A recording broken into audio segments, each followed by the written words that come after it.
Hi guys, welcome back to my channel. Today I'm going to be sharing with you the curriculum choices that we've made for the upcoming school year 2021-2022 for our soon-to-be 6th grader. And today I'm just going to be sharing with you the curriculum choices that we've made for math and the language arts components. Since we tend to do a morning basket routine where we do everything together as a family for things like science and history, poetry, art, I'm not going to be covering those in this video. You'll see those soon, but I'm just going to be covering the things that I would teach individually to my 6th grader. So, it would be really difficult for me in a finite time. I only have so much time in a day to teach every single one of my kiddos science, a different science, and a different history, and a different poetry, a different art, things like that. So we do those together as a family, but I'm just mainly focusing on the things that I will teach individually to my 6th grader. So let's go ahead and get started, and I'm gonna start with math. Now, if you guys have watched me for any amount of time, what I'm about to show you is probably not gonna shock you or knock your socks off, because I typically just stick with what I know, right? I am going to be using the Saxon Algebra half. Now, I have done a little bit of research on this and have found that Algebra Half and what we did this year, Saxon 8-7, Math 8-7, are very similar. The difference being is that Math 8-7 is focusing predominantly on your foundational math concepts. So it has a heavy focus on things like fractions and decimals and percentages, making sure that they have a good grasp on those before you make your way into things that are going to be those kinds of things that you're going to be using in algebra. So 8-7 was created with a more foundational math approach, whereas Algebra 1/2 has more of a pre-algebra focus. Now, I've shared before, I've had a little misstep with my eldest in doing the math, where we mixed up our math. Once you get from Saxon 3 and you move into the incremental ones, where it's Saxon Math 5-4, 6-5, 7-6, 8-7. Well, when we were supposed to be moving into Saxon Math 6-5 for 4th grade year, I didn't know that. And I actually skipped it, and we went straight into Math 7-6. And, we kind of just went with it. Once I realized what I had done, we were already in throughout the year, and I really didn't see a need to push the brakes, because he was doing okay. So we just kind of went with it and decided, if we have problems, there's nothing stopping us from stopping this curriculum, getting the lower one, and trying with that one. The thing is he never had any issues, so we just kind of went with it and totally skipped an entire level. So going into 6th grade next year, he's already in Algebra Half, and I've seen that the Algebra Half and Math 8-7, while they do have, maybe this one's a heavier focus in pre-algebra concepts and Math 8-7 has a higher focus in your foundational math concepts, they are kind of similar. So you could make an argument for maybe doing one or the other and not both of them. So why are we doing this one? He's only going to be in 6th grade. I really didn't feel like there was any reason to push him and go straight into algebra. Now, if we get into this one and I'm thinking, this is so redundant, it's so much review from last year, he's bored, he's ready to move on, by all means, we're going to stop this and go ahead and purchase the next one and go straight into it. But I thought, because he's only in 6th grade, there's no harm in just going into this one, having a little bit more pre-algebra review and, using that as another foundation before we jump into algebra. So if anyone has done this, has done both of them before, let me know your thoughts. Did you think it was redundant? Were both of them necessary? If you've done it, let me know. But this is what we have planned. But, I'm not necessarily going to stick with it if it's not working for us. So I'll show you what it looks like in here. I can't attest to how this is going to work or if it is a good solid program. We've never done this, so this is brand new for us.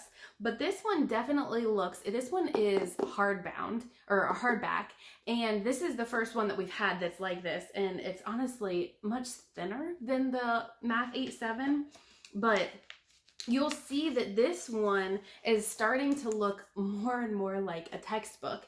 And the difference that I noted as soon as I opened this book was that you don't have the mental math review that you do. You go straight into the lesson, and then from the lesson, what they're teaching. So here they're going over a couple of different concepts and examples. They do have some practice problems that you'll do, it looks like, pertaining to the lesson, which is similar to Math 8-7. And then you go right into your problems, which appear to be review, a mixture of current things that you're doing as well as review, and same 30 problems as it was in Math 8-7. So looking relatively similar, other than the fact that you don't have the mental math exercises at the beginning of the lesson. Now, the other thing that I noted too is that in Math 8-7, you have a daily fact sheet. And, I was talking about how Math 8-7 had a very heavy approach on those foundational concepts like fractions and decimals and percentages. It really does, because a lot of those math fact worksheets, they're doing one a day. A lot of them are, using a decimal and telling me, okay, if this is the decimal, give it to me in a fraction, give it to me in a percentage, or they'll give you one and say, okay, now tell me the other two. And he has a lot of those right now in Math 8-7. But in this curriculum, it does not have a daily math fact worksheet. So it comes with a total of, well, I bought this kit, this homeschool kit, and it has a total of 4 pieces. And one was the textbook, which I just showed you. One has the solutions manual. Sorry for that light that keeps going on. Solutions manual. And then one has a test booklet. So these are just strictly the tests that he'll have throughout the course of the year. So it's a really, obviously, thin little paperback set. And then this one is the answer key as well, but it doesn't show the solutions. It's merely the answers. So it would be much simpler. Actually, this one has the answers to the test as well, I thought, or I just saw. And then as well as just merely the answers for each problem, but not showing you how they arrived at it. So if you're wanting, how they arrived at those answers, you could look in this one. It's a little thicker. But this one, I guess if you were just sitting down and wanting to grade like their homework, it would be much simpler to look at this. They've got all of the answers really quick right there. So I can see where that would be helpful. But that is all that you have for the algebra half. So that's what we have included. I can keep you up to date on how this is going if I feel that this is necessary, having done Math 8-7, or if it's just too much review and maybe throughout the year, or the course of the year, we might have to bump it up and go ahead and go straight into Algebra 1. I will keep you guys posted on that. All right, for the next couple of things that I have, they are concerning his language arts. So the first thing we have is our spelling, and we're actually just going to be continuing with his spelling book for this year, which is 5th grade. And it's funny because in 5th grade, we finished out his 4th grade spelling list, and then we started into our 5th grade. And so now this year, we're not going to be done with our 5th grade one, so we're just going to continue throughout this list, and then go ahead and continue on into the 6th grade if we feel that that's necessary. But this is your, traditional list of words. It has vocab words down at the bottom. Throughout, you'll see it'll go through some synonyms, antonyms, things like that. I don't know if they have homonyms or not in there. But each list has a theme. So this list is about government. And so there's a total of 25 words here, and then they've got vocabulary, which end up going to 35. And then over here, they usually have some activities where they use the vocab words in a sentence and he has to choose them, and then picking out, which one was misspelled in the sentence. So we will use these. He'll write them a couple of times, or write them 2 or 3 times in a week. He'll have to use them in his own sentences as well. So he'll have to use all of the words to make his own original sentences. And then he'll also do the activities on the side. So if you've watched my videos where I'm showing what my 3rd or 4th grader does, he does a different spelling. But with my oldest, he just naturally seems to take to spelling. So as long as this spelling list method is working for him, we're just going to kind of go with it. The old saying is, if it ain't broke, don't fix it. So we're not going to try and fix anything. He seems to do okay with spelling. So we're just going to continue. This is just the Abeka list. I've just kind of continued with it. It's just small and easy for him to stick in with just a regular old notebook and copy down the words every day and have a new sheet of paper for it. So that is what we will be doing for spelling. Now, what we'll be doing for our grammar is we're going to continue on. We really enjoyed using Fix-It Grammar this year for his 5th grade year. So we're going to continue with it. This year he did book 1, which was the nose tree. So this year we're going to be moving into book 2 for Fix-It Grammar, which is Robin Hood. And I really like this approach. We have the 2 right here. We have the teacher's manual as well as the kids manual. And you're going to see that this is 1 week's worth of work right here. So I'll show you real quick what it looks like. Sorry, I'm trying to fit it in there. Okay, so here is what I'm going to go over with him. It's kind of like the lesson. So he's going to be looking at subjects and clause identification. So he's going to go over this. We're going to read this together. I'm going to teach him this as far as the new concepts. And then this is kind of like his workbook where he is going to apply what he has learned. And so each day, there's 4 days of work here. And so each day he has 1 sentence. And in this sentence, he is identifying these items up here in this sentence. So he is determining whether or not he needs to indent, looking for capitals, or things that should be capitalized. The homophones and usage. He's looking for commas, end marks, quotation marks, looking for coordinating conjunctions, adjectives, ly adverbs, prepositions, subjects, verbs, who, which clauses, all of these different things. He's going to be labeling them on here. And then he will have a notebook as well where he is tracking vocab words. So you'll see each day or each couple of days they'll have some bolded words, and he needs to use a dictionary to define those. He keeps them in a notebook, and then what he actually does is rewrites that day's sentence as well in that notebook. So there's a little bit of copy work as well. But again, this would just be 1 day, 1 sentence, 1 day.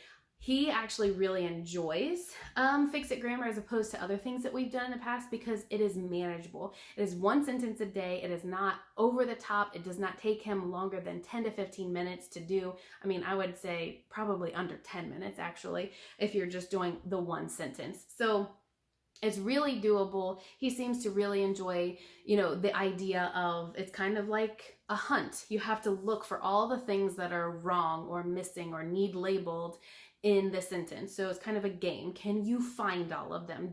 What did you miss? What do we need to find here? And so we're just going to continue on. We'll see how it goes. Obviously, each level gets a little bit more difficult. We were struggling somewhat as we're learning the prepositional phrases this year, so we'll see how that continues and as we pick that up and move into the next year. But overall, I will say that we have enjoyed this.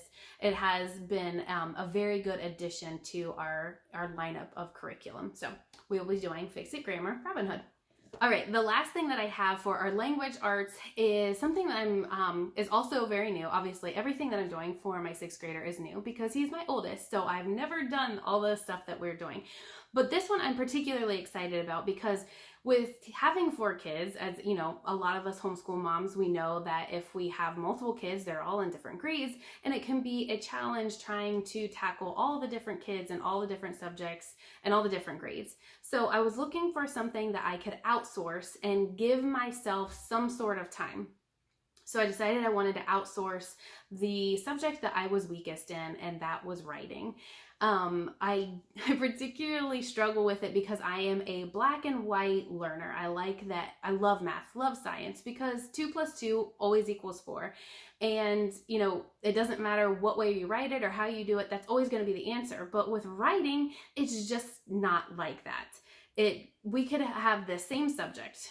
10 different people could have the same subject, look at the same book, write a paper on it, and all of our papers are going to be completely different.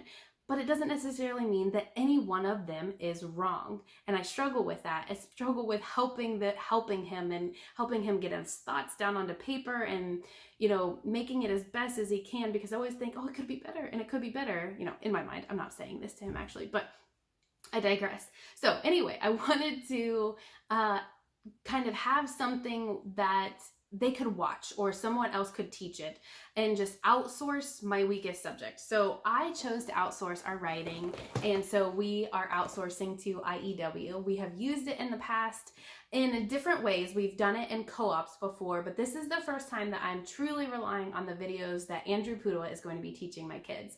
So let me show you what is in this. For my 6th grader, we have year 1 level B. So B, I believe, covers 6th, 7th, and 8th grade, and then it's year 1 because this is going to be his first year doing this level. So, or yeah, level B. So in this, what I'm really excited about is that he has videos. So there are 24 weeks, and with each one there is a DVD in which he can watch the lesson that Andrew Pudua is going to teach him. So in the past, when we have done it in co-op, or, you know, in the last year when everything was crazy, our co-op was kind of like online, kind of like this hybrid thing, and it was just not really working out for our family. So I almost felt like I was playing telephone and teaching this to my kids, because I had watched the videos where Andrew Pudua teaches the parents so that they can teach their kids. And I had seen the videos and I had done it, and I thought it was an excellent method and I loved it. But I felt like I was not doing it justice and trying to teach it to my kid. And so I thought, what better way than to have them actually just get the info directly from Andrew Pudua, and I'll be there to help and assist and edit and offer suggestions. But instead of me listening to him so I can turn around and teach my oldest, Gabriel, he's actually going to be watching the video and hearing it directly from him. So I like that aspect. That's what I'm really excited about, that he's going to be able to watch these videos and get the instruction, and then I don't need to be there to give the instruction. And on top of it, he's probably just going to, in general, give better instruction than I do. I mean, he created this program, so what better person to teach it to my kid than the person who created it? In this binder, or in this box, also comes they get their own binder where they're going to have tabs where they can put in all the different things from all the different units as they go. Their writing papers, their keyword outlines, things like that. And also includes, these are the handouts that they'll have. They're already printed out, so I'm going to put them in their 3-ring binder, and he'll be able to use these as far as having the for each different lesson. It'll kind of outline what he has to do that week and the different things that he needs to read and different papers that he'll write with. And then I have my teacher's guide, which also goes through the lesson. It'll have different references that they'll use as far as to use for their writing prompts. There are different source texts, and then kind of just notes and different things like that. It'll help walk me through it as well. So that's what's included in it, and I'm super excited. I can give you an update on how this works and how my kids take to watching the videos. If you watch my upcoming 4th grade video, you know my 4th grader is also going to be doing this, but at a different level. So I'm going to have 2 kids doing IEW, different levels, and watching the videos, and then I'll be there to assist them. But I think, and I'm hoping that this is going to work well, so that while they're watching the videos, maybe getting a head start on their assignments, their writing, that I can be assisting other kids. So that's my hope and my goal with this. I will keep you posted as to how that is actually working for us as we go throughout the year. All right, guys, that's all I have for you. Those are the things that I have set out specifically for my upcoming 6th grader. As always, if you have any questions about anything that I've shared with you, drop the questions or comments below. I'd be happy to answer them. And until next time, guys, have a blessed day. All right, I'm gonna go ahead and I'm gonna introduce my oldest. So can you tell them your name? Gabriel. Gabriel, okay. How old are you, Gabriel? 11. Okay, hold on. Coming a little closer. All right, you're 11. What grade are you gonna be in next year? 6th. 6th grade. And what is your favorite subject? Math. Okay. And if you're not doing your schoolwork, where am I gonna find you and what are you gonna be doing? Playing the piano. Okay, playing the piano or Playing cards. playing with cars. We're in a car obsession right now. So, all right, tell everyone thanks for watching. What? Tell everyone thanks for watching. Thank you for watching. All right, guys, we'll see you next time. Bye.